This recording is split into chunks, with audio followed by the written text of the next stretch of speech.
Welcome back to our channel Shikshak junction, क्योंकि अब नहीं तो कब। This is Ayushi Agrawal and we are studying our entirely new course that is on biotechnology. और last के लेक्चर में जैसा कि मैंने आपको गारंटी दी थी कि I will make you feel in love with the biotech, so here I am again and we were discussing on the technological advancements in the field, in this particular field, कैसे इस field को हमने नया अंदाज दिया है, हम उस पर बात कर रहे थे। और लास्ट के कुछ लेक्चर्स में हम उन चीज़ों को डिस्कस भी करके आ चुके हैं। अब और भी कुछ इंटरेस्टिंग फील्ड्स आने वाली हैं आपके सामने, ठीक है। तो पहले तो सबसे पहले टॉपिक ही लिख लेते हैं, क्या है हमारा टेक्नोलॉजिकल एडवांसमेंट्स। लास्ट के कुछ लेक्चर से हम यही पढ़ रहे हैं, but yes with entirely new fields that are included within this particular biotech, ठीक है। लास्ट की जो भी हमने पढ़ी थी, अब उसी का और थोड़ा एडवांसमेंट या रिलेशन आप ले सकते हो। तो जो सबसे पहली फील्ड हम देखने वाले हैं वो है, देखो, इम्यूनोलॉजी।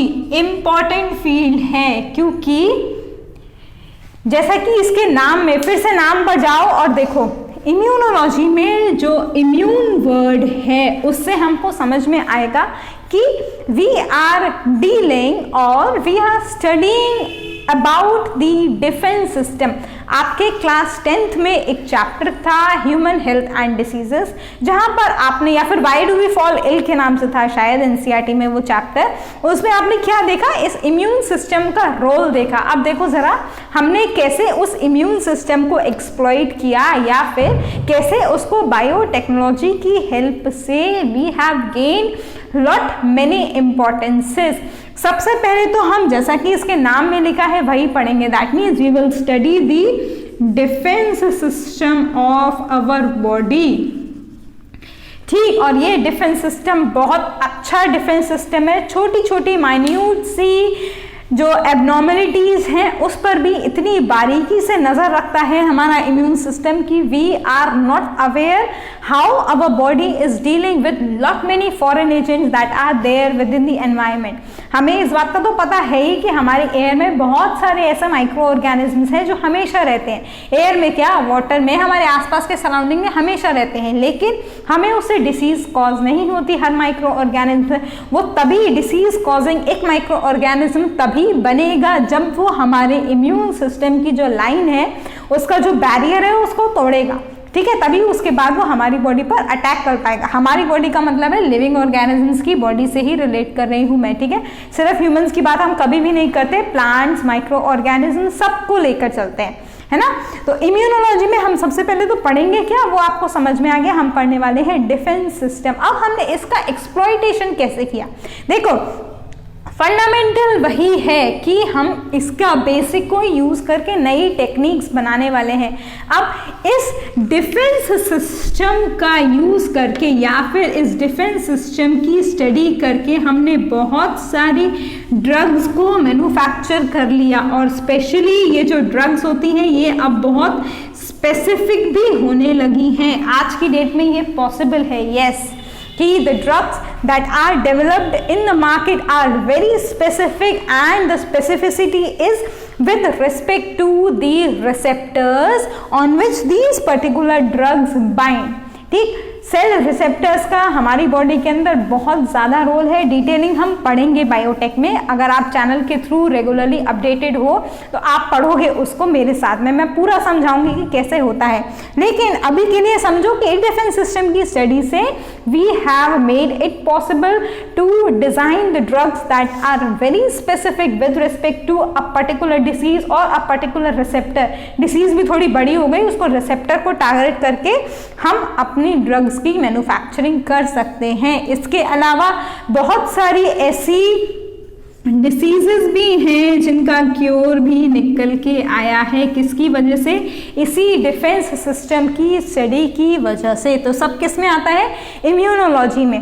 बहुत अच्छी फील्ड है। जितना आपको लगता है कि इम्यूनोलॉजी है, ठीक है, कि हमारी बॉडी कैसे फाइट कर रही है, शायद आपको जब आप इसको डिटेल में पढ़ोगे तब आपको और भी ज़्यादा अमेजिंग लगेगा इसको पढ़ना, क्योंकि सिर्फ उतनी सी बात नहीं है जैसे अभी इम्यूनोलॉजी में कितना लगता है, इतनी सी बात लगती है ना, लेकिन जब आप इसको एक्चुअली में पढ़ोगे तब आपको समझ में आएगा कि इम्यूनोलॉजी इतनी सी बात नहीं है, इतनी बात भी अगर आप उसको बोलोगे ना तो शायद वो छोटी पड़ेगी।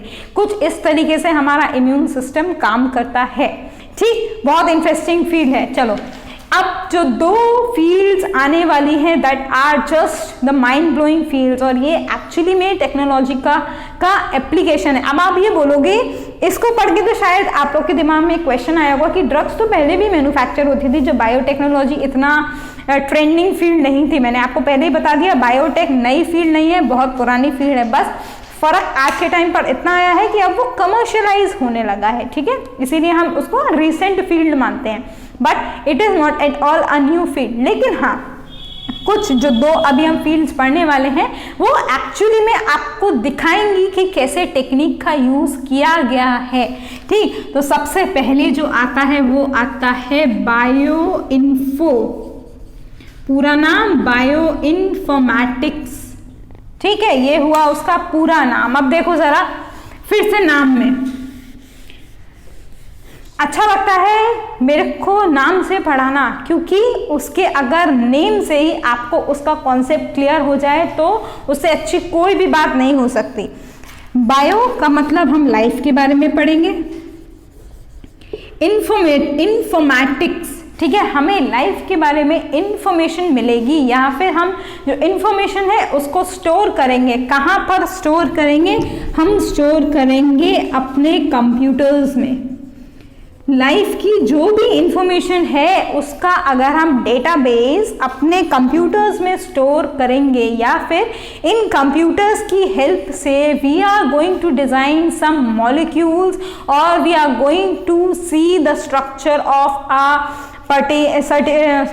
certain thing that is there within our body, जैसे वाइटामिन हो गए, कार्बोहाइड्रेट्स हो गए, जितने भी मैक्रोमोलिक्यूल्स हैं, न्यूक्लिक एसिड्स हो गए, प्रोटीन्स हो गए। बहुत इंपॉर्टेंट है प्रोटीन्स, क्योंकि जब आप उसका 3D स्ट्रक्चर, जब अभी आप नेक्स्ट आगे के सब्सिक्वेंट चैप्टर्स में यही आने वाला है कि कैसे इन मैक्रोमोलिक्यूल्स के स्ट्रक्चर बनते हैं हमारी बॉडी के अंदर और कैसे वो लाइफ को गवर्न करते हैं। तो वो सब कुछ, सारा कुछ डेटाबेस जब आप कंप्यूटर्स में स्टोर करने लगते हो and then you try to relate with that, then that particular field is known as bioinformatics.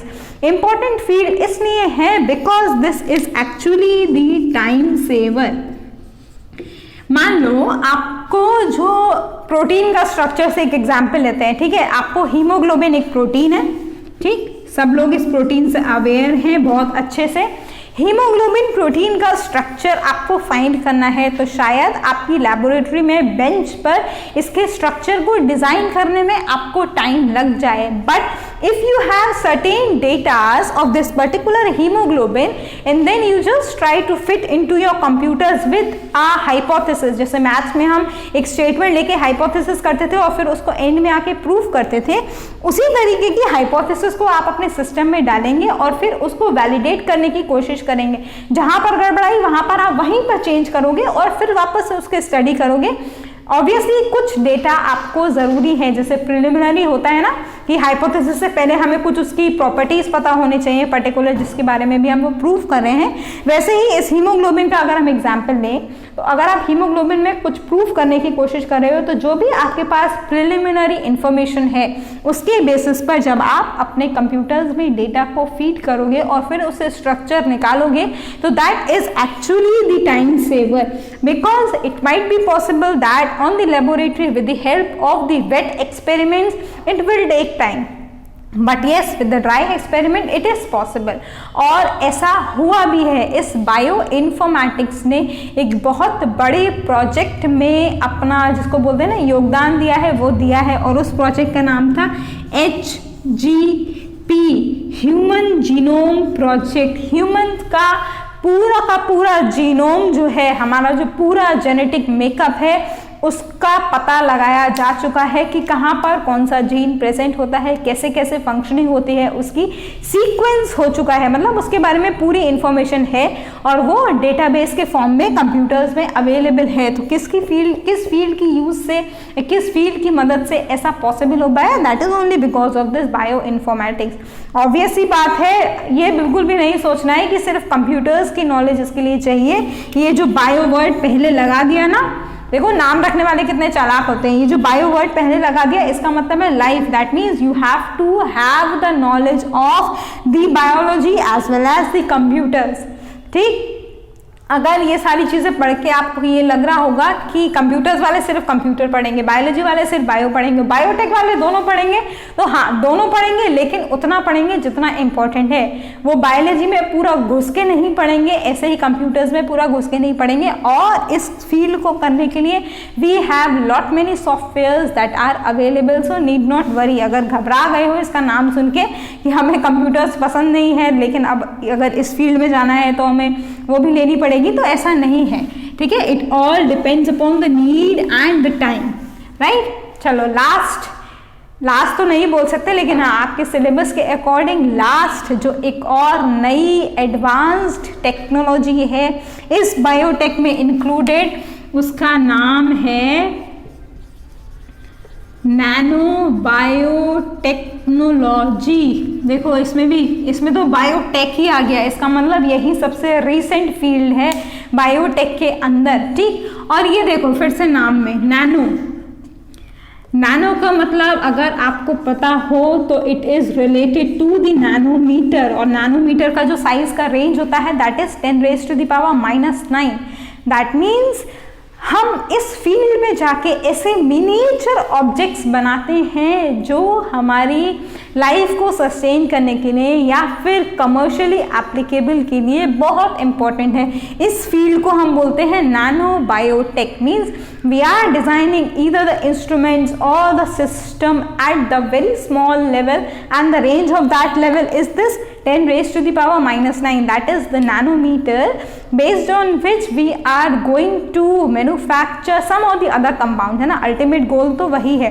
तो ये होता है नैनो बायोटेक्नोलॉजी। जैसे कि एग्जाम्पल, ये जो छोटी छोटी चिप्स अब आपके किसी डायग्नोस्टिक किट्स में इंसर्टेड होती हैं, है ना, वो सब नैनो बायोटेक का ही एग्जाम्पल है।